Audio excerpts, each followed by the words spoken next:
Madame la Présidente, Monsieur le Ministre, mes chers collègues, je voudrais tout d'abord saluer l'initiative du président Retailleau et du président Devinaz de nous permettre de pouvoir parler aujourd'hui de ce sujet qui est un sujet éminemment important et éminemment essentiel. Avec un caractère quand même qui est tout à fait notable, c'est que c'est une initiative totalement transpartisane puisque l'ensemble des présidents de groupe se sont associés à cette initiative et ceci honore le Sénat et marque à certains égards la spécificité peut-être du Sénat. Je voulais vers l'Orient compliqué avec des idées simples. Ainsi s'exprimait le général de Gaulle en 1941 quand il allait vers la Syrie. Assurément, c'est compliqué. Et la situation dans le Caucase est compliquée, historiquement compliquée.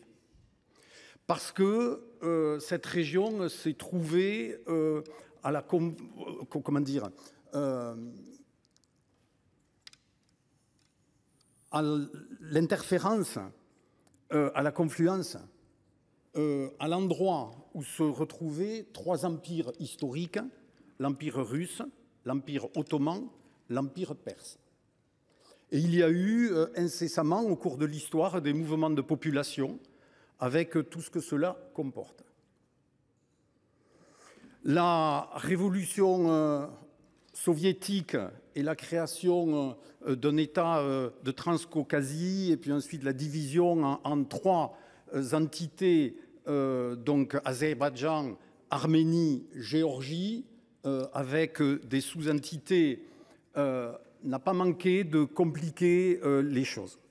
Et donc, dans ce cadre-là, nous avons aujourd'hui, en fait, l'héritage d'une histoire et d'une histoire difficile, d'une histoire compliquée.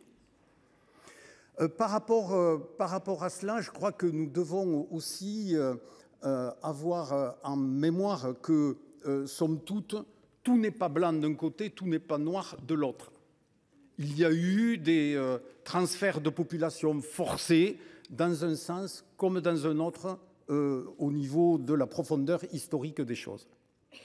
Mais par contre, pour ce qui nous concerne aujourd'hui, par rapport aux événements les plus récents, bien sûr, il y a tout ce qui a trait au droit international, l'intangibilité des frontières, le respect de l'intégrité territoriale. Il y a aussi le droit des peuples à disposer d'eux-mêmes. Il y avait un accord qui était un accord international. L'Azerbaïdjan a décidé, somme toute, d'aller à l'encontre de cet accord international, donc pour pouvoir arriver à ses fins, donc recouvrer l'intégralité de son territoire au mépris de ces accords. Pour autant, dans cette affaire, à quoi nous devons faire face ? Nous devons faire face tout d'abord à quelque chose qui se répète malheureusement assez régulièrement dans les affaires internationales aujourd'hui, c'est que quand nous avons un puissant à côté d'un faible, le puissant s'assoit sur le droit international, s'assoit sur les accords pour imposer son point de vue.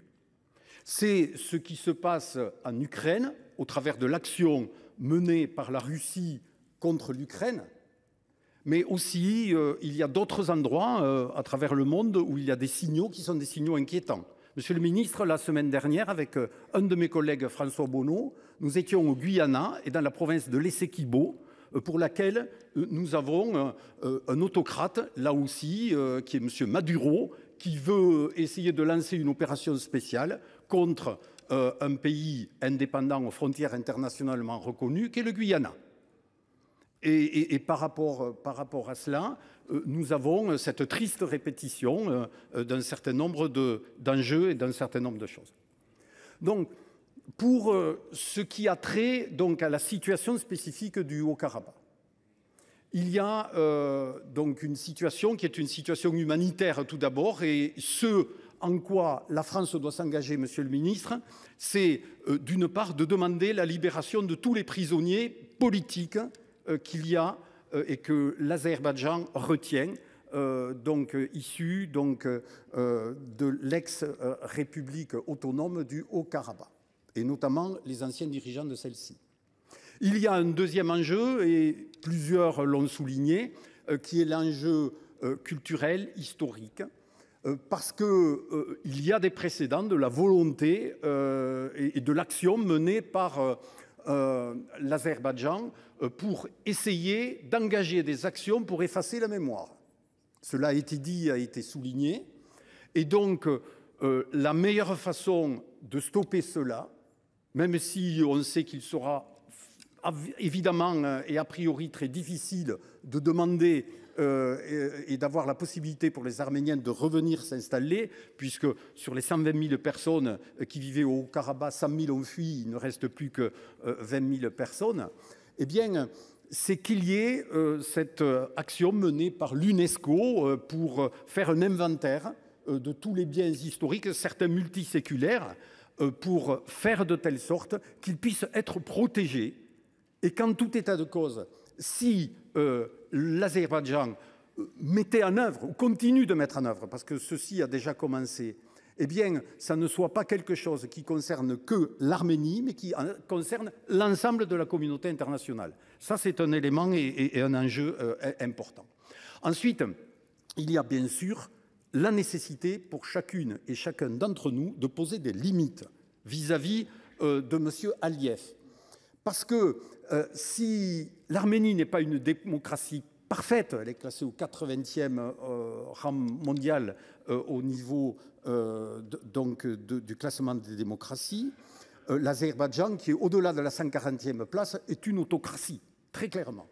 Et que donc, dans ce cadre-là, il faut fixer ses limites pour faire de telle sorte que par rapport à la volonté de l'Azerbaïdjan, avec son allié la Turquie qui joue un rôle qui n'est pas en conformité avec finalement ce que la Turquie devrait jouer dans les instances internationales, et je pense notamment par rapport à l'OTAN, puisque nous sommes alliés avec la Turquie au sein de l'OTAN.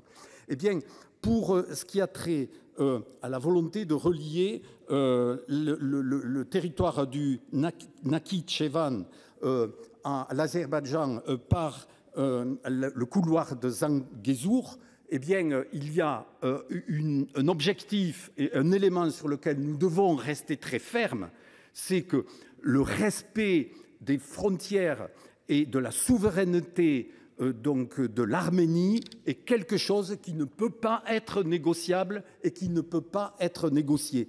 Et la France et la communauté internationale seront attendues à l'aune de cette ambition et de cet objectif. Et donc le groupe Union centriste votera cette proposition de résolution. Je vous remercie. Merci beaucoup, chers collègues. La parole